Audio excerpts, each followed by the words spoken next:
Hello बच्चों। आज हम लोग अपना एक नया चैप्टर आप लोगों के बीच में लेकर के आए हैं। वो है हमारा स्टैटिस्टिक्स। ठीक है। और आज हम लोग स्टैटिस्टिक्स को पढ़ेंगे। हम लोग देखेंगे कि स्टैटिस्टिक्स में कि हम लोग स्टैटिस्टिक्स को पढ़ते क्या हैं, इसके स्कोप्स क्या हैं, इन सारे के बारे में डिस्कशन करते हैं। देखिए, ये जो स्टैटिस्टिक्स देख रहे हैं ना, अगर इसका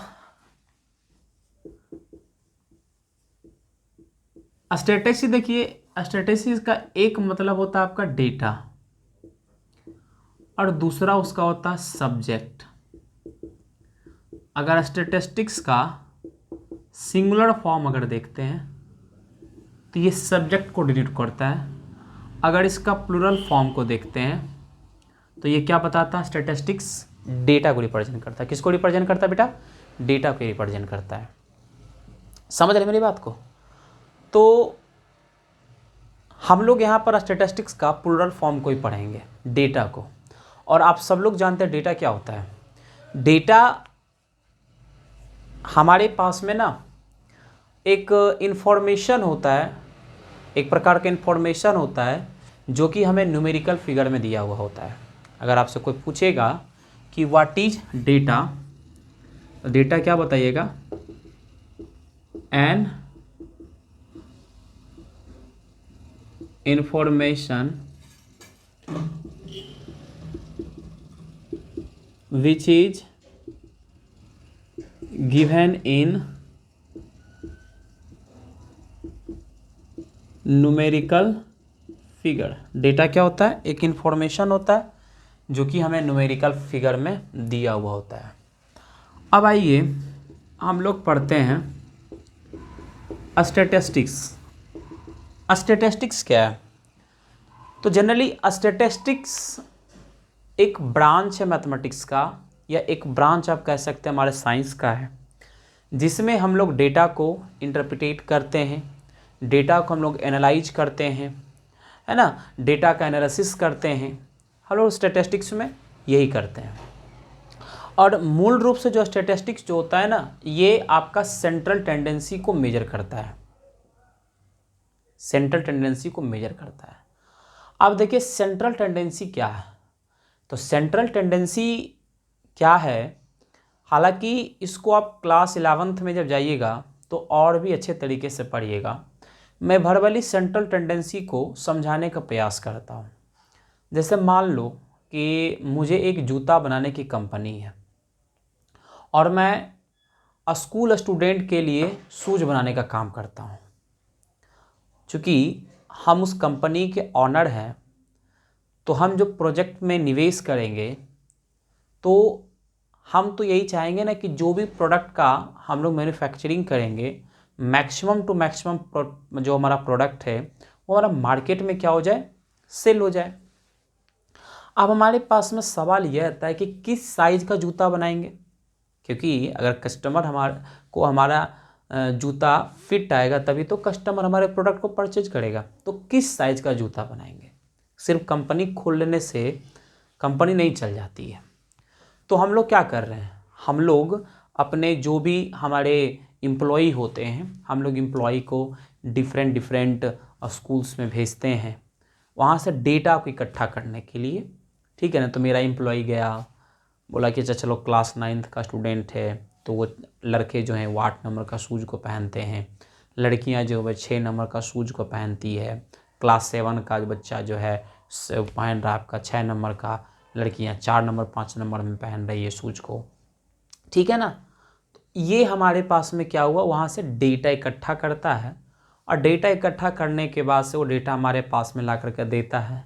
फिर हम उस डेटा को एनालाइज करने के बाद से हम एक डिसीजन मेक करते हैं कि चलो अगर हम मुझे क्लास 9th के स्टूडेंट्स के लिए अगर शूज बनाना है तो हम लोग 8 नंबर का शूज बनाएंगे। ठीक है ना। अब ये 8 नंबर का जो हम शूज बनाएंगे, ये आइडिया हमारे दिमाग में आया कहाँ से?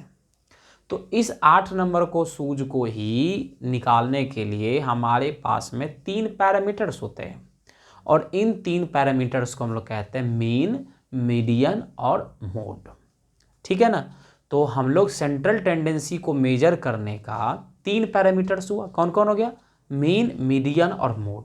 तो बेसिकली स्टैटिस्टिक्स में मीन, मीडियन और मोड को समझेंगे। हम लोग 9th क्लास में हैं, तो 9th क्लास में अनग्रुप डेटा के लिए समझेंगे। जब वही हम लोग क्लास 10th में जब चले जाएंगे तो फिर हम लोग ग्रुप डेटा के लिए हम लोग डिस्कशन करेंगे, ठीक है ना। तो मीन, मीडियन, मोड को समझने से पहले हमें स्टैटिस्टिक्स की भाषा को समझना पड़ता है। स्टैटिस्टिक्स से रिलेटेड हमें कुछ टर्म्स को समझना पड़ता है। सबसे पहले हम उन टर्म्स को समझेंगे, उसके बाद हम लोग further mean, median and mode को भी हम लोग डिस्कशन करेंगे। तो सबसे पहले आपने डेटा को समझ लिया। अब ये जो डेटा आप देख रहे हैं ना, ये जो डेटा जो होता है ये दो प्रकार का होता है। एक जो होता है आपका, वो होता है आपका प्राइमरी डेटा, और दूसरा जो होता है आपका, ये होता है आपका सेकेंडरी डेटा। अब समझो ये प्राइमरी डेटा क्या होता है ना। ये प्राइमरी डेटा क्या होता है? प्राइमरी डेटा होता है ना कि अगर इन्वेस्टिगेटर खुद किसी डेटा को कलेक्ट करता है तो वो डेटा का फॉर्म प्राइमरी डेटा कहलाता है, और ये जो डेटा होता है ज़्यादा रेलेवेंट होता है। जैसे एग्जांपल के तौर पर समझो कि अगर हम खुद, मतलब कि मेरी कंपनी है, अगर मैं खुद स्कूल बाय स्कूल ट्रैवल करता हूँ और स्कूल बाय स्कूल ट्रैवल करने के बाद से मैं वहाँ से डेटा कलेक्ट करने का काम करता हूँ, तो डेटा का जो फॉर्म जो होगा वो कैसा डेटा होगा? ये प्राइमरी डेटा होगा, ठीक है। और ये डेटा ज़्यादा रिलेवेंट होता है क्योंकि मेरे दिमाग में है ना प्रोडक्ट को लेकर के क्या स्कीम चल रहा है, क्या मेरी साइकोलॉजी है, वो तो दूसरा तो समझ नहीं पाएगा। मैं अपने अकॉर्डिंग डेटा को इकट्ठा करूँगा तो ये ज़्यादा है ना परफेक्ट डेटा होता है।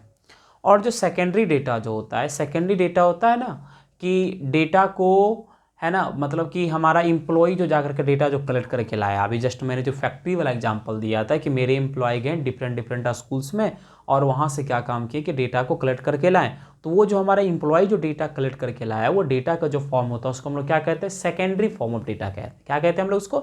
सेकेंडरी फॉर्म ऑफ डेटा हम लोग कहते हैं। और ये जो डेटा होती है इसमें गड़बड़ी होने की चांसेस होती है, सेकेंडरी फॉर्म ऑफ डेटा होती है। अब देखो डेटा और भी होता है। एक हमारा होता है रॉ डेटा। क्या होता है आपका? Raw data. रॉ डेटा क्या होता है? रॉ डेटा होता है हमारा कि जैसे अभी जो हमारे एम्प्लॉय गए, हमारे एम्प्लॉय पर क्लास में गए, तो क्लास में अगर क्या मिलेगा आपको? यही नहीं देगा कि बच्चा अपना नाम लिखेगा, ठीक है, नाम आकाश है तो उसका शू साइज, स्टूडेंट्स का नाम शू साइज, स्टूडेंट का नाम शू साइज, ये आपके पास में वहाँ से बच्चा मतलब डेटा आपको देगा स्कूल वाला, है ना। सब क्लास में जाइएगा तो ये डेटा का जो फॉर्म उसको हम लोग क्या कहते हैं? रॉ डेटा, ठीक है ना। और इसी को अनग्रुप्ड डेटा भी कहते हैं, ठीक है ना। इसको हम लोग क्या कहते हैं? अनग्रुप्ड डेटा के भी नाम से इसको हम लोग जानते हैं। रॉ डेटा के बाद नेक्स्ट हमारा जो होता है ये होता है ग्रुप डेटा। अब देखो समझिए ग्रुप डेटा क्या होता है। ग्रुप डेटा होता है ना, समझो ग्रुप डेटा क्या होता है। ग्रुप डेटा होता है जैसे हम लोग इसको क्या किया, डेटा का ग्रुपिंग कर दिए। जैसे हम लोग देख लिए कि कितने एज के बच्चे है ना 8 नंबर का शूज को पहनते हैं, तो हम लोग डेटा क्या क्या कर रहे हैं? ग्रुपिंग कर रहे हैं। अब वहाँ पर वो पर क्लास नहीं, अब उस एज में अगर 8 में भी पढ़ रहा है, ठीक है ना, तो उसको ज़्यादा बड़ा शू साइज उसका आएगा, तो भी उस डेटा के अंदर आपका इकट्ठा हो जाएगा। समझ रहे हैं मेरी बात को? तो डेटा को जो मतलब कंडेंस कर देते हैं, इसी को क्या कहते हैं हम लोग? ग्रुप डेटा भी हम लोग कहते हैं। तो फर्दर और भी चीज़ों को हम लोग दूसरे वीडियो में कंटिन्यू करते हैं, ठीक है ना। अगर आपको अच्छा लगता है तो लाइक करिए, सब्सक्राइब करिए।